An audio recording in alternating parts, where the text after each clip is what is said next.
Voilà, Magui, ils sont là. Quelquefois, quand on voit les étudiants dans leur bus, ouais, on insulte, on fait n'importe quoi et on se dit que c'est nous l'avenir de demain. Ouais. Oui, c'est l'avenir de demain, mais l'avenir de demain a un comportement, n'est-ce pas? Bien sûr. Pourquoi? Qu'est-ce qui vous a poussé vraiment à créer cette association et lutter pour le changement de comportement? Ok, merci. D'abord, ce qu'il faut comprendre quand on vit en communauté, c'est pas vraiment facile. Et déjà, suite à des événements qui ont eu lieu dans les différents campus universitaires de N'Djamena, vous êtes sans ignorer qu'il y a eu des destructions des biens, des mauvais comportements, des mauvaises pratiques des étudiants au sein des différents campus. Donc déjà, à l'idée, nous, on était des ambassadeurs de paix dans les différents lycées auxquels nous avons également fréquenté. Maintenant, étant à l'université, qu'est-ce que nous devons faire pour, n'est-ce pas, freiner ces violences que nous vivons chaque jour dans les différents campus et également un peu améliorer la condition de comportement des étudiants au niveau des différents campus. Nous avons dit pourquoi ne pas nous reconstituer, nous qui sommes sortis des différents lycées avec déjà l'idée de paix, de nous retrouver et voilà, sensibiliser l'autre à adopter des comportements responsables en tant qu'un étudiant parce que quand on est étudiant, on est préparé, n'est-ce pas, à affronter une vie professionnelle demain en équipe et il faut que nous ayons déjà en tête que nous devons adopter des comportements responsables pour, n'est-ce pas, être respectés. Et également, à ce qu'on nous confie également des responsabilités pour que nous puissions vraiment faire face d'une manière efficace dans l'avenir. Donc c'est dans cette optique que nous avons pu initier l'idée des ambassadeurs de la paix. Mais vous avez fait quoi surtout? Je reviens à notre invité, depuis la création même de l'association, quelles sont les activités menées? Oui, depuis la création de cette association, nous avons eu à réaliser quelques activités, telles que les conférences débats au sein même du campus.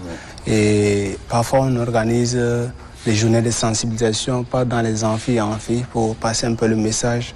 Nous essayons au moins de nous retrouver avec les délégués de différents départements. Et ensemble, on essaie de parler de ce qui ne va pas, est-ce qu'on peut changer des trucs comme ça. Mais est-ce que vous êtes écouté par les étudiants? Oui. Bon, nous sommes écoutés en fait. Vous êtes sûr? Certains. Nous sommes écoutés. Nous, on a vécu une situation la semaine dernière. En fait, moi, à chaque fois que je vois le bus des étudiants passer, je m'attends quand même à quelque chose. Ils sont assez imprévisibles déjà. Et donc, soit c'est des insultes, soit ils ont envie de te dire quelque chose qu'eux-mêmes, ils ne savent pas en fait. Ils ne passent pas inaperçus. En fait, il faut qu'ils annoncent leur présence. Nous sommes là, en fait. C'est tout le temps comme ça.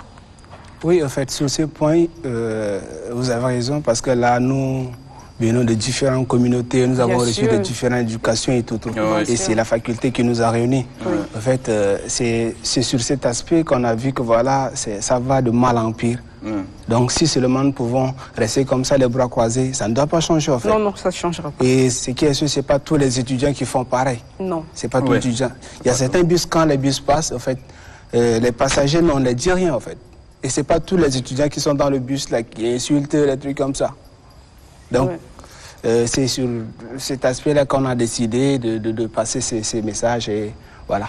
Moi, j'ai l'impression que parfois, même les passagers, on dirait que l'ambiance estudiantine là, les manque un peu. Parce que quand ils voient le bus passer et qu'il n'y a pas de bruit, tout le monde se met à rire.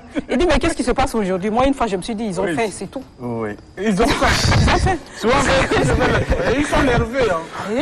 Ils sont nerveux. Quand tu les taquines, c'est pas bien. Donc, des fois, à midi, c'est assez calme, en fait. Oui.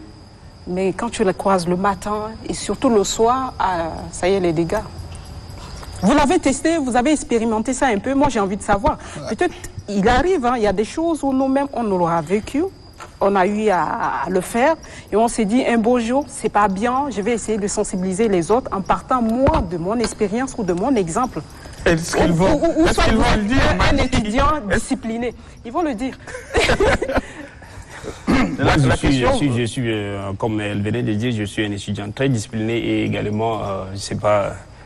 Tu n'as jamais insulté un jour dans le bus? Non, je dois quand même m'abstenir parce que je vais être vraiment un modèle pour les autres. Et avant de vous lancer dans cette association, est-ce qu'il n'y a pas un acte quelque part que vous avez fait que peut-être vous avez qui relève de l'indiscipline de l'étudiant que vous êtes? Bon, quand j'étais au lycée, j'avais eu vraiment ces genres de trucs parce que et vous avez moi, fait je ne quoi? suis pas une personne qui aime vraiment être dominée. D'accord. Et du coup, quand j'étais, je ne sais pas si c'était en classe de seconde, on nous a instauré qu'on doit porter absolument les onces. On doit enfiler nos chemises avant d'entrer dans les cours. Tout à fait. Et chose que, en ces temps, moi, avec la chaleur, je n'aimais pas trop porter les souliers. Et sans souliers, mettre les onces, c'est des choses où moi, je n'acceptais pas. Ça a posé vraiment des bras de fer entre moi et l'administration. Et du coup, j'avais reçu une formation dans le domaine des ambassadeurs de paix. Alors, en partant de cette formation, j'ai vraiment retenu des choses. Alors, je me suis posé la question, pourquoi m'endetter avec ceux qui ont déjà la connaissance qu'ils veulent me transmettre. C'est ça. Je dois, n'est-ce pas, obéir pour accepter, n'est-ce pas, ces différentes formations auxquelles ces là me donnent. Donc, à partir de là, j'ai pris une connaissance, une conscience qui est de vraiment me chercher à me rabaisser pour être un modèle pour les autres, pour que les autres copient de moi. Parce que partout où moi je passe, je suis au moins un leader, ou soit un délégué d'amphi, ou soit un chef de classe. Donc, étant à ces niveaux, je dois les autres attendent quelque chose de moi, les autres attendent, voilà, un suivi. Parce que donc, tu commences par être chef de classe, après délégué, après voilà, tel. Mais je pense que toi, tu ne perturbes pas. Non. J'ai toujours été un enfant très sage. Par contre, je vais à ma gauche. Quelle est votre expérience? En fait, bon, moi, je suis sorti du lycée Félix Eboué. Oui. Bon, comme les gens ont tendance à dire que voilà, c'est un lycée. La grande famille. Voilà. C'est... Bon, le lycée Félix Eboué comme l'université d'Adjumant, en fait. À chaque fois, il y a manifestation, en fait. C'est deux voisins qui se ressemblent. Voilà, c'est un peu ça. C'est quand tu sors de l'autre côté, tu pars de l'autre côté. Voilà. Donc, quand il y a une manifestation, les étudiants, ils viennent dans le lycée. Et là, du coup, ils nous empêchent déjà de faire cours. Et au sein du lycée, il y a des élèves qui sont là. Ils viennent pour venir, en fait. Ils ne viennent pas pour faire cours. Parfois, quand on fait normalement cours, et même ils essaient d'organiser des désordres comme ça pour perturber. Puis voilà. L'administration vient et dit, bon, de rentrer pour éviter le pire. Donc voilà, j'étais un peu de ce genre d'élève, en fait, étant au collège. Déjà arrivé en classe de 3e. Un jour, voilà, il y avait des élèves qui se querellaient entre eux. Et du coup, il y avait eu la manifestation. Donc, nous, on n'avait pas envie de faire cours le jour-ci. Parce que c'était déjà un samedi et il faut faire cours des trucs comme ça. Donc, quand on a commencé à sentir l'odeur de lacrymogène et tout, on dit, bon, voilà, c'est l'occasion. Voilà. On a commencé à barricader, voilà, c'était les étudiants. Tu fais partie de ceux-là. Oui, en fait, c'est ce que je... Moi, j'aime beaucoup ces deux-là. Parce qu'en fait, mais il faut souvent être clair. Non, ils sont réels. Et c'est ça le leadership. C'est de savoir reconnaître ses erreurs, les corriger. Et maintenant, comment on appelle? Il y a un terme qu'on utilise en idée. C'est tirer les autres, c'est ça? Tirer les autres, oui. Tirer les autres en Voilà, c'est ça en fait. Vous êtes des bons leaders. Être des leaders. Ce matin, moi, je l'ai dit. Mais est-ce qu'on est obligé d'être au départ perturbateur pour être après leader? Ça veut dire après avoir... Peut-être que tu sais mieux de quoi tu parles. Au fait, il faut vivre la chose. Il faut vivre, voilà. Il faut vivre la chose pour voilà, mieux. Voilà. Pour ça, c'est important. C'est une conversion en quelque sorte, en fait. En fait, il ne parle pas en tant que novice. Comme moi qui m'assois, j'ai dit que j'ai toujours été sage. Mais tu vas dire quoi aux autres? Pas grand-chose. Qu'est-ce que tu as vécu? C'est normal. Donc voilà un peu. Merci à vous deux. Merci, ça fait plaisir de vous avoir sur le plateau. Merci. Continuez à les sensibiliser et parlez-leur beaucoup, qu'ils évitent de nous insulter quand ils nous voient. Quoi. Oui, déjà là...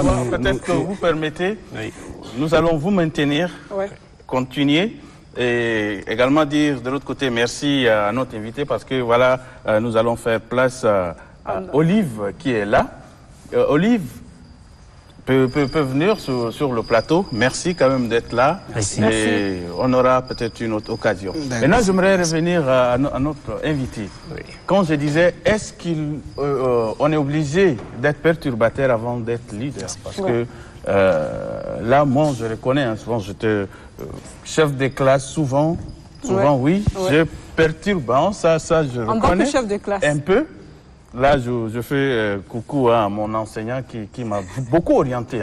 Parce que souvent, on n'utilise pas la violence pour régler quelque chose, avec des conseils. Avec des conseillers, Nasradi ne fait pas ça, fait attention. Et moi, j'anime la classe, quoi. Je ne fais pas de perturbations, en fait, négatives, mais quand même, j'anime quand je vois les autres dehors. Et voilà, j'anime.